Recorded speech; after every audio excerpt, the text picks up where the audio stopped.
I watch unsecured CCTV cameras on the dark web.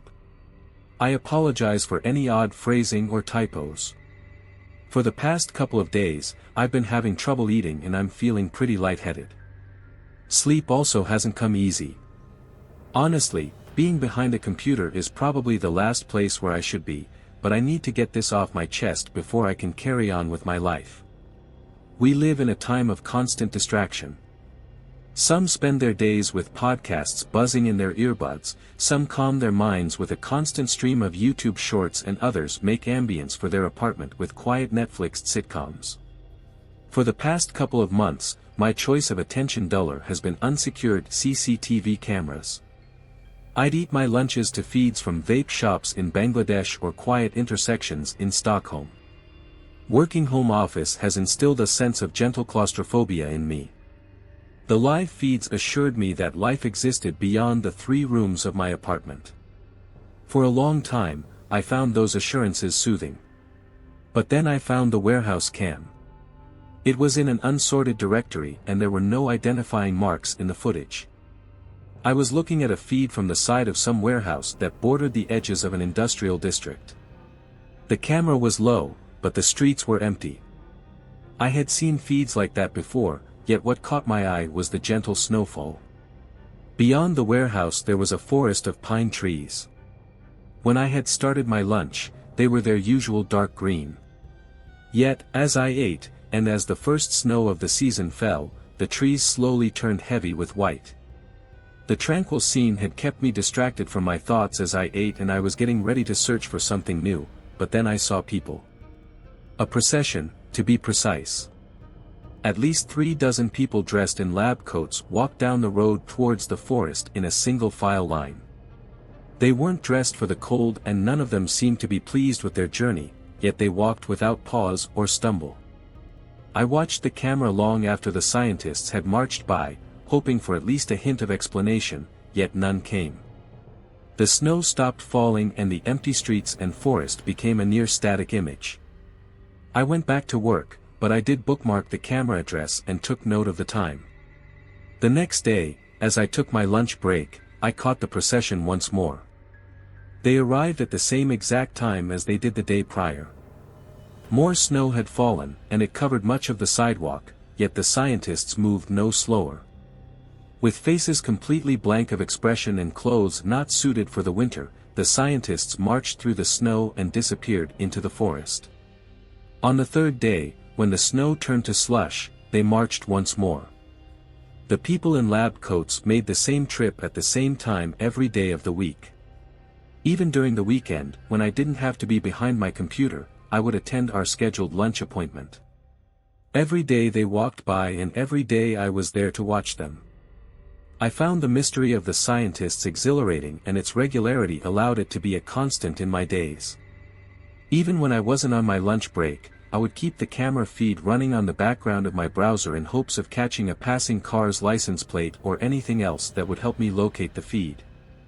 I wanted to know where the scientists were.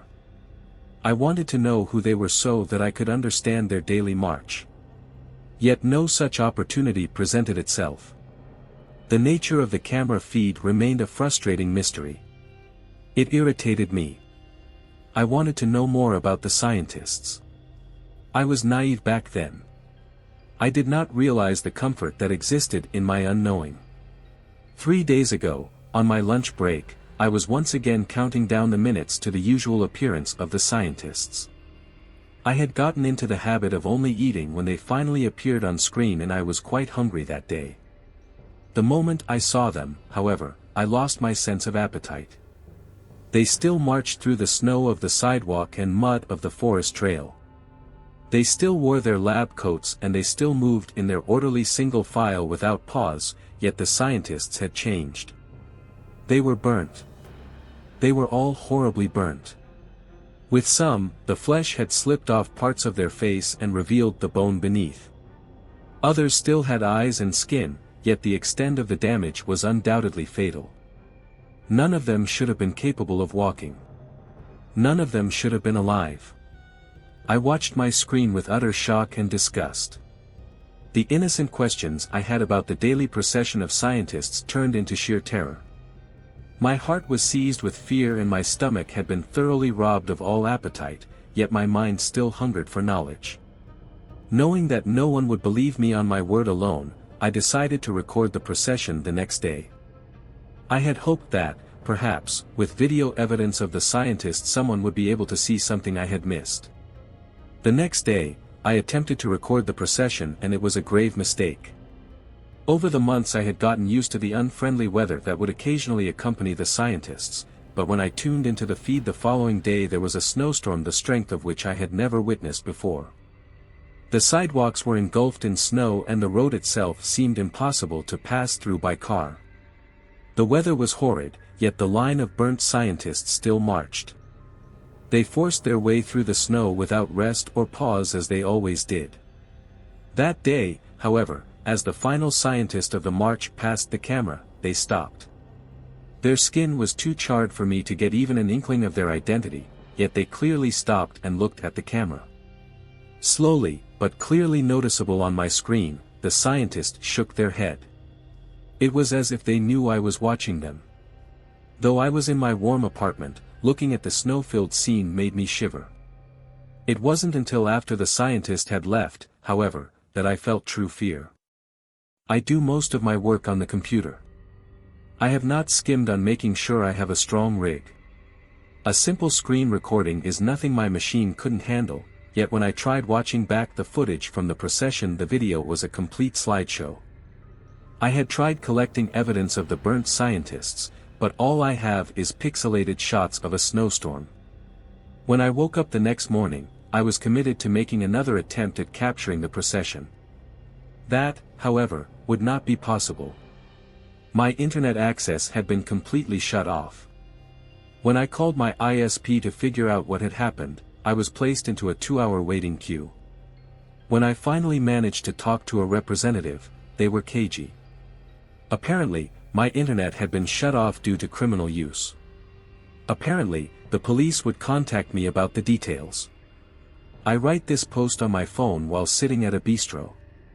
I do not know which law I have broken and I trust the situation with the police will be quickly resolved, yet I fear staying in my home. I fear that whoever is responsible for that procession of burnt scientists knows my IP address. I write this post on my phone while sitting in a bistro. This place used to be one of my favorite lunch spots whenever I wanted to treat myself and order in. I've never refused a burger from this place. It's the best in the city. I'm hungry and the air is filled with delightful smells, yet I can't bring myself to eat. I can't bring myself to eat, because whenever I try, all I can think of is the burnt scientists.